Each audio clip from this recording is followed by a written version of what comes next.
सरोजेंद्र सनातनी में आप सभी सनातनी श्रद्धेय प्रबुद्धजनों का स्वागत है।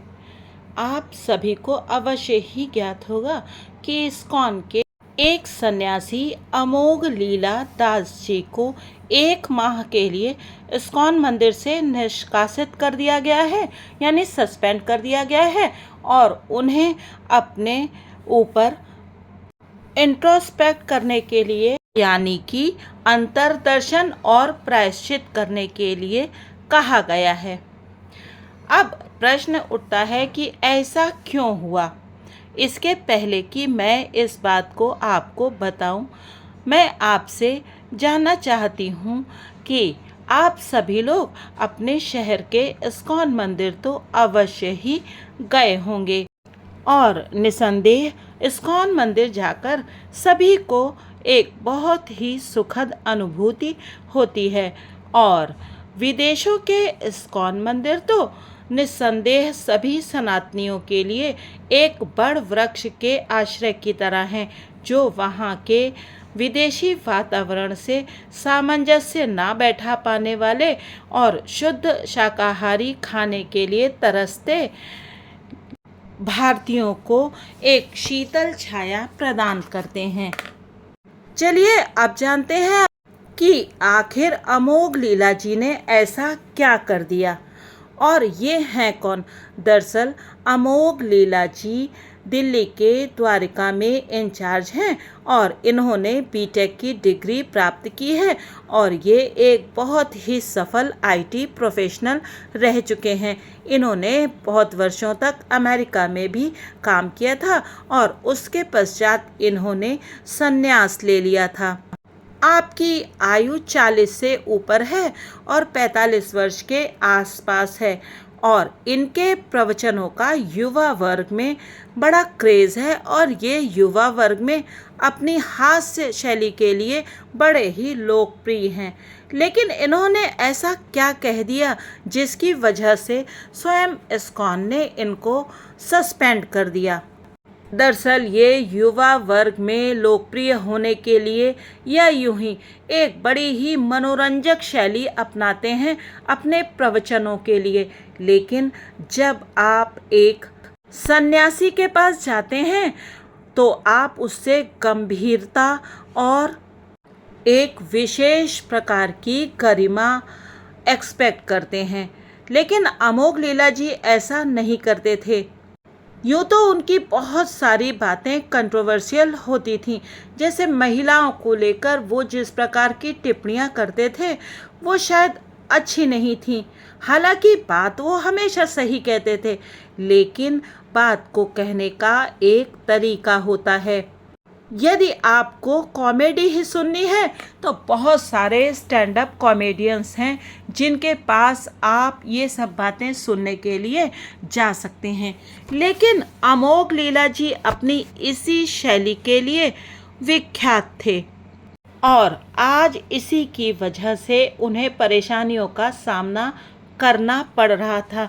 दरअसल उन्होंने कई लोगों के बारे में कुछ अनर्गल टिप्पणियां की और जिनमें सम्मिलित हैं परम पूज्य श्रद्धेय श्री रामकृष्ण परमहंस जी, यानी कि हम सबके ठाकुर। ऐसे ईश्वर सदृश महापुरुष के लिए किसी को भी कोई बात कहना बिल्कुल भी उचित नहीं है और उन्होंने कुछ विशेष टिप्पणियां की स्वामी विवेकानंद जी पर। उन्होंने स्वामी विवेकानंद जी के दिए हुए भाषण, जिसने अमेरिका में धूम मचा दी थी और सनातन धर्म का ध्वज गाड़ दिया था, उसके प्रारंभ के लिए मेरे प्रिय भाइयों और बहनों के लिए उन्होंने बहुत मजाक बनाया है और उसको इस तरह से प्रस्तुत किया है जिससे कि बहुत ख़राब लग रहा है। मुझे तो वीडियो देखते समय ही इतना कष्ट हो रहा था कि मैं शायद ये वीडियो देखकर पाप की भागी बन रही हूँ। उन्होंने बार बार स्वामी विवेकानंद जी को विवेकानंद कहकर संबोधित किया। पता नहीं स्वामी जी के बारे में उन्होंने क्या जाना और क्या नहीं जाना, जब स्वामी विवेकानंद जी इस संसार को छोड़कर चले गए तब उनकी आयु मात्र 39 वर्ष की ही थी और इस आयु में उन्होंने सारे संसार को एक आशा की किरण दिखला दी थी। भारत के सोए हुए जनमानस जो कि गुलामी की जंजीरों में जकड़ा कराह रहा था और शायद अपने प्रारब्ध को स्वीकार कर लेने की स्थिति में आ रहा था, उसे उन्होंने उठो जागो और तब तक नहीं रुको जब तक लक्ष्य प्राप्त न हो जाए का मंत्र दिया और उसे जगा दिया। उन्होंने स्वामी श्रद्धेय श्री रामकृष्ण परमहंस जी ठाकुर के लिए ऐसे ऐसे शब्दों का प्रयोग किया, ये ते मतो तेते पथो का भी बड़ा उपहास किया। उसके बारे में एक बड़ा फूहड़ सा उदाहरण दिया कि अगर हमें ऑस्ट्रेलिया जाना है तो हम अगर ऐसे ही चल दें तो क्या पहुंच जाएंगे। मुझे लगता है जो लोग आध्यात्म का कहरा भी नहीं जानते वो भी ये समझ सकते हैं कि इस वाक्य का आशय ये है कि यदि आप दृढ़ इच्छा शक्ति के साथ कोई कार्य करने का संकल्प कर लेते हैं तो राह स्वयं सुलभ हो जाती है। और स्वामी जी के शब्दों का अर्थ निकालने का दुस्साहस कम से कम मैं तो नहीं कर सकती और मुझे नहीं लगता है कि संसार में उपस्थित कोई भी व्यक्ति उनके शब्दों के अर्थ जान पाएगा। यदि आप इतने सौभाग्यशाली हैं कि आप दक्षिणेश्वर गए हैं तो वहाँ जाकर यदि आपने ठाकुरबाड़ी में दर्शन किए हैं और आपको स्वामी जी के कक्ष में जाने का, वहाँ के दर्शन करने का सौभाग्य प्राप्त हुआ है तो मुझे तो लगता है कि आप इस भव संसार से पार हो गए। कम से कम उस कक्ष में प्रवेश करके मुझे तो ऐसा ही अनुभव हुआ था। अमोघ लीला जी के इस व्याख्यान में कोई खड़ा होकर उनसे तर्क कर रहा था कि आप ये बात गलत कह रहे हैं और वो निरर्थक उत्तर देकर अपने आप को सही साबित करने का प्रयास कर रहे थे। यदि आप इस वीडियो को देखें तो आपको उनके चेहरे पर झुंझलाहट, अहंकार और जिद स्पष्ट दिखेगी। दरअसल संन्यास लेने का मतलब ही है कि आप सब कुछ त्याग देते हैं, आप उस पथ पर चल देते हैं जहाँ पर आपका अहंकार स्वयं ही खत्म हो जाता है। क्योंकि हम जिस आइडेंटिटी से इस दुनिया में स्वयं को जानते हैं, संन्यास के पथ पर पहला कदम ही उसका त्याग करने पर रखा जाता है। एक सन्यासी जब सन्यास में दीक्षित होता है तो वो पहले अपने सभी संस्कार कर देता है। उन्होंने स्वामी विवेकानंद जी पर बहुत सारे प्रश्न उठाए और उनके भोजन आदि पर भी बहुत सारे सवाल खड़े किए। मुझे लगता है उन जैसे महापुरुष को समझ पाना हम लोगों के बस की बात नहीं है और हमें 1902 में अपना शरीर छोड़ गए उस महान सन्यासी के प्रति केवल और केवल कृतज्ञता ही प्रकट करनी चाहिए कि उन्होंने भारत भूमि को इस योग्य समझा कि उन्होंने यहाँ पर जन्म लिया। जो युग समाप्त हो गया उस युग के महापुरुषों की बात करने का हमें किसी ने अधिकार नहीं दिया, ना हम इस योग्य हैं कि हम उन पर टीका टिप्पणी कर सकें। और अब आते हैं वृंदावन के पूज्य संत श्री प्रेमानंद जी महाराज के बारे में जो कुछ उन्होंने कहा। उन्होंने प्रेमानंद जी का नाम तो नहीं लिया, लेकिन उन्होंने जिस प्रकार इस वीडियो को बनाया है वो वीडियो प्रेमानंद जी महाराज के सभी अनुयायियों के और राधा नाम लेने वाले सभी भक्तों के हृदय को तोड़ देगा। कम से कम मेरे अश्रु तो बंद ही नहीं हुए। कैसे कर सकते हैं आप एक ऐसे सन्यासी का इतना अपमान, इस तरह की बातें जिनके मुखारविंद को देखकर आपका मन प्रेम से ओत-प्रोत हो जाता है। हालांकि प्रेमानंद जी महाराज के बारे में अनर्गल टीका टिप्पणी करके उनका अपमान करने का प्रयास कोई करे भी तो वो कर नहीं पाएगा। सूर्य पर यदि आप थूकेंगे तो वो स्वयं आप पर ही गिरेगा। पर जैसे फूहड़ तरीके से उन्होंने उस वीडियो को बनाया है और उसमें जिस प्रकार की हरकतें की हैं वो बिल्कुल भी उचित नहीं लग रही थी। उन्होंने जिस प्रकार से रसिक शब्द का बार बार मिमिक्री करके उच्चारण किया है वो इतना अधिक खलता है कानों को और उसको देखने में इतना कष्ट होता है कि वो उनके ही कुभाव को स्पष्ट दिखला देता है।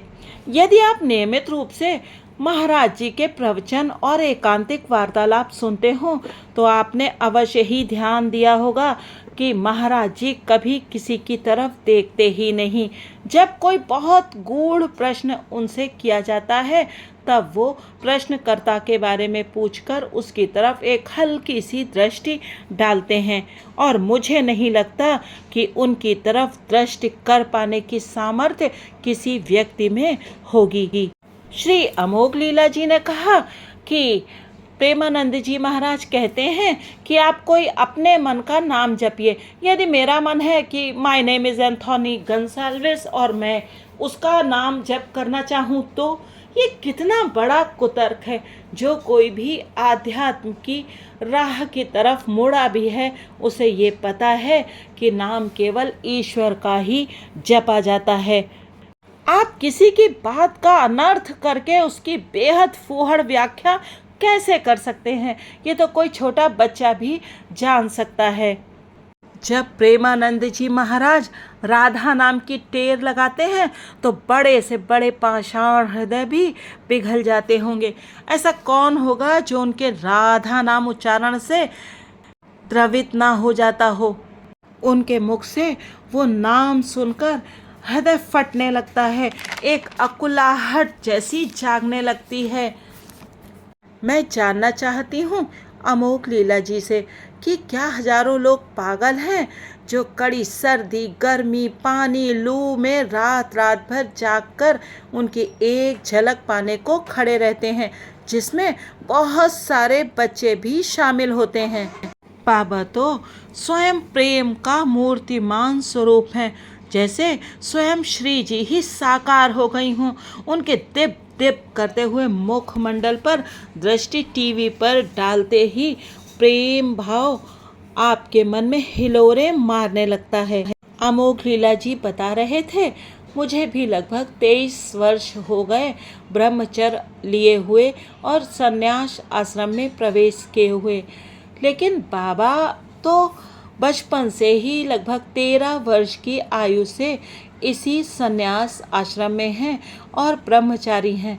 अमोघ लीला जी तो अपने परिवार से टीवी पर ही सबको मिलवा चुके हैं और नियमित रूप से अपने माता पिता से मिलने जाते हैं, मगर महाराज जी ने तो बचपन से जो अपना घर छोड़ा तो अपनी माता जी की मृत्यु तक पर भी वो कभी वापस लौटकर उस गांव में भी नहीं गए जहां उनका जन्म हुआ था। आप कैसे उनके बारे में इस तरह की बातें कर सकते हैं? वो तो कभी किसी के बारे में कुछ कहते ही नहीं। वो तो यही कहते हैं कि सभी वैष्णवजनों का सम्मान करना चाहिए। मुझे तो लगता है अमोघ लीला जी एक कॉरपोरेट सन्यासी हैं। मैंने उनके भी प्रवचन बहुत सुने हैं।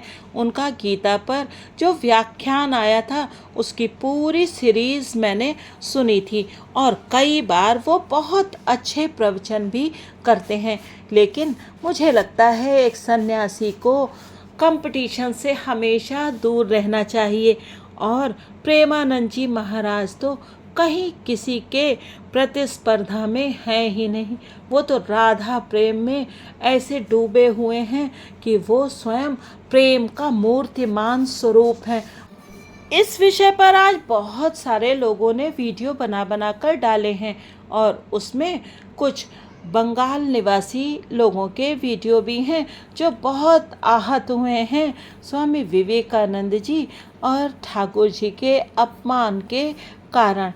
तो मैंने बहुत सोचा तो मुझे तो ऐसा लगा कि 2024 के चुनाव के पहले सनातनी बंधुओं को आपस में बांटने की, आपस में लड़ाने की, जैसे ये कोई साजिश हो।